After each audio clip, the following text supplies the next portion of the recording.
Sevgili dostlar, herkese merhaba. Rabbim inşallah dualarımızı kabul eylesin. Gönüllerimizdeki murada hepimizi nail eylesin. Zira bu dünyada başıboş yaratılmadığımızda hepimizin bir vazifesi olduğunun bilinciyle hayatımızı devam ettirmeyi inşallah herkese ikram eylesin. Bu duygu düşüncelerle yaşadığımız dünyanın ihtiyaçlarını, insanların kendi ailevi ihtiyaçlarımızın neler olduğunu bilerek bu hayata sarılmamız gerektiğini unutmayalım.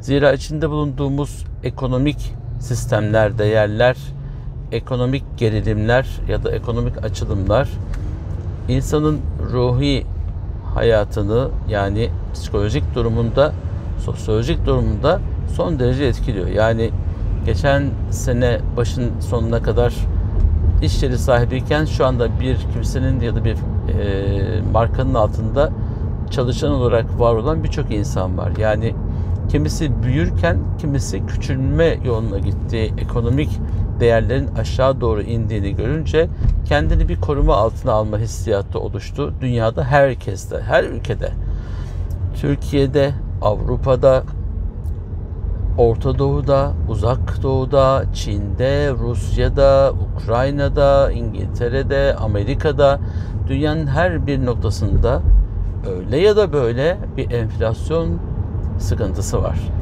Para sıkıntısı var. Emtia sıkıntısı var.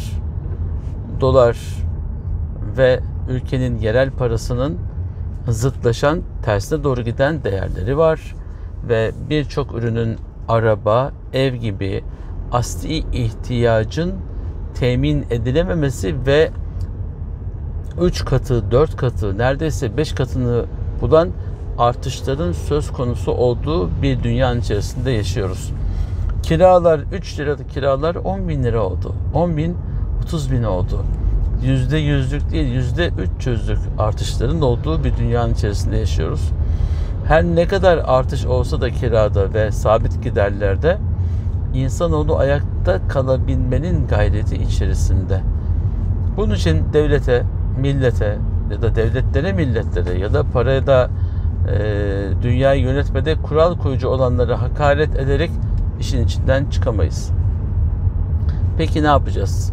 Bize düşen bu mevcut ekonomik değerler içerisinde nasıl hareket edeceğimizin bilinciyle hayatın içinde tutunmaya çalışacağız. Bunun için ekonomide küçülerek ayakta kalabilmek mi? Büyüyerek, yani tam tersi bir ekonomik çıkış yaparak ayakta kalabilmek mi? Yani borçlanarak büyümek mi? Ayakta kalmak mı? Ya da küçülerek mevcut sabit giderleri azaltarak mı ayakta kalabilmek?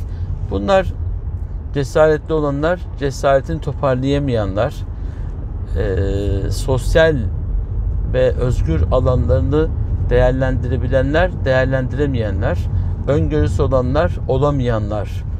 Herkesle beraber korkan ve herkesle beraber bir şekilde onların korktuğu gibi değil, kendi özgür iradesini ortaya koyarak rızkın 9'u ticaretlidir diyerek bu riski alıp, parayı alıp altın, dolar, döviz, euro yaparak yastığın altına koyup beklemek yerine bir ürün alarak oradaki kar marjını ve alışverişi gerçek reel ticaret içerisindeki varoluşu planlayarak hayatını tanzim edenler mi? Kim kazandı?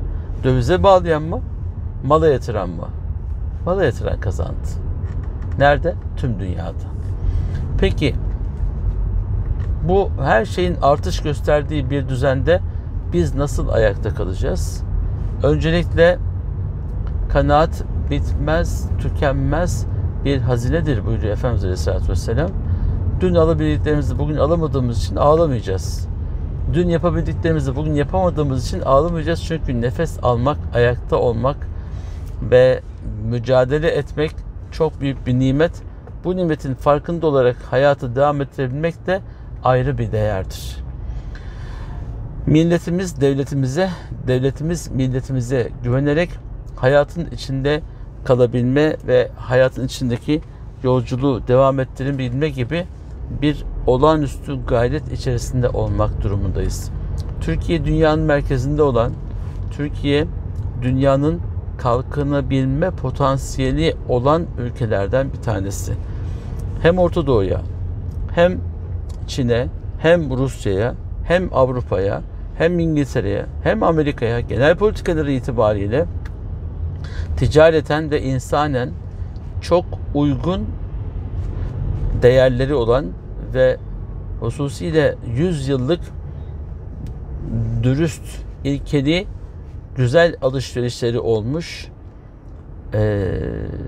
dürüst insanları çok fazla olan, işini güzel yapan bir topluluk olarak dünyada namımız var. Peki bu namı devam ettirebilmek için ne yapmak gerekiyor? Bilgili olmak gerekiyor. Güvenilir olmak gerekiyor. Sanatkar olmak gerekiyor.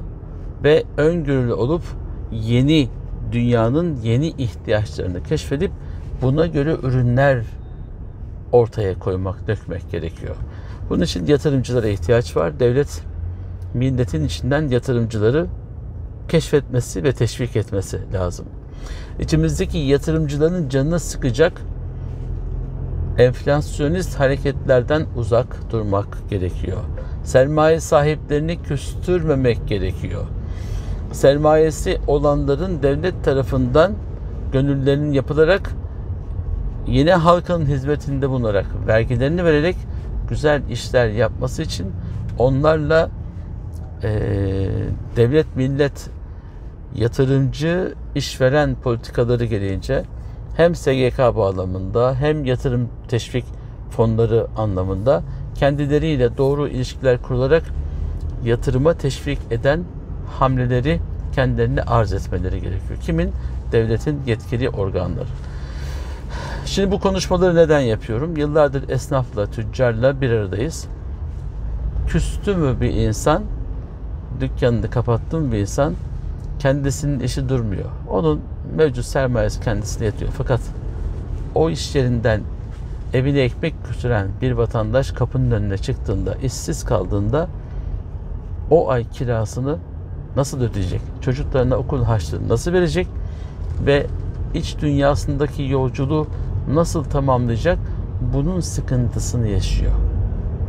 Bu sıkıntıyı yaşadığı zaman bir aile bütün etrafa yayılıyor. Mal sahibinden bakkalına, çocuğun temel ihtiyaçlarından evin gıda ihtiyaçlarına varıncaya kadar.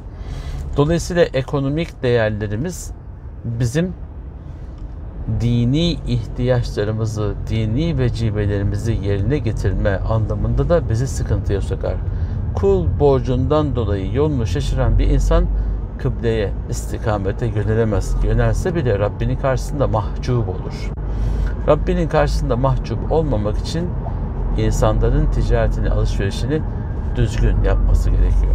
Bugün ödemesi gereken borcunu eğer ödemeyip sonraya sarkıtıyorsa o insan gerçekten bu gece rahat rahat uyuyamaz. Ne kadar vurdum duymaz olursa olsun uyuyamaz. Kim ister böyle olmayı? Hiç kimse istemez. Aziz dostlar, doğruluk, dürüstlük, iyi düşünce, tertemiz duygular içerisinde olmak, hesabı, kitabı bilmek de olur. Efendim o işe bizim koca bakıyor, o işe bizim çocuklar bakıyor diyerek mesuliyeti üzerinizden atamazsın. Devlet milletine bakmak zorunda diyerek topu devletin üzerine de atamazsınız. Devlet istemez ki halkı sıkıntıya düşsün. Hangi devlet yöneticisi ister bunu? Hiçbirisi istemez. Fakat mevcut sistemleri yönetme hususunda millete düşen kararlar da vardır. Fakat işlerin bu raddeye geleceğini kestirebilmek bazen mümkün olmayabilir. Hem yanı başımızdaki savaşlar, hem dünyanın konjonktürü, hem bizim 3 yıldır, 4 yıldır hala pandemi sürecinde olmamız. Bunların hepsi ekonomik dengemizi alt üst etmeye yetti ve yetiyor. Siz, sevgili dostlar, sizlerden istirhamım şu. Ekonomi ne olursa olsun, Ne kadar asgari ücretli iyileştirme olursa olsun yeni imkanlar arayışında olmak ve yeni iş kollarında tecrübeler oluşturmak, gerekirse ek işler yaparak hayatımızı yönetmek durumundayız. Devlete, millete hakaret ederek, bize yakışmayan sözleri sarf ederek bir yere varamayız. Bu bizi ileri götüreceğine geri götürür. Yapmayın. Yapmayalım. Allah işimizi gücümüzü rast getirsin. Yaptıklarımızı bereketli eylesin. İnşallah hayırlı kazançlarımızı bol eylesin. Dua ediyoruz. Sizden de dua bekliyoruz. Rabbim inşallah her şeyin en güzelini, en kıymetlisini en doğru zamanda hepimize lütfeylesin. Bugün hep ekonomiyi konuştuk. Ama ekonomiyle dini sohbetin ne bağlamı var derseniz, ekonomik değerleriniz düzgün olmadığında sizin dini vecibelerinizi gerçekleştirmede zihnen, kalben rahat olamayacağınızı hayatın içindeki tecrübelerimizle bildiğimizden dolayı bu konuşmayı yaptık. Ama hiçbir şey hayatın sonu değil. Ne ekonomik buhranlar gördü dünya, yine işini yapanlar işini bir noktaya taşıdılar. Korkmayanların, gayret edenlerin, cesur olanların alanıdır ticaret ve kazanç. Allah bu yolda hepimizi daim eylesin. Dualarımız sizinle. Her şeyin ve herkesin sahibi Yüce Rahman'a emanet olun. Allah'a ısmarladık.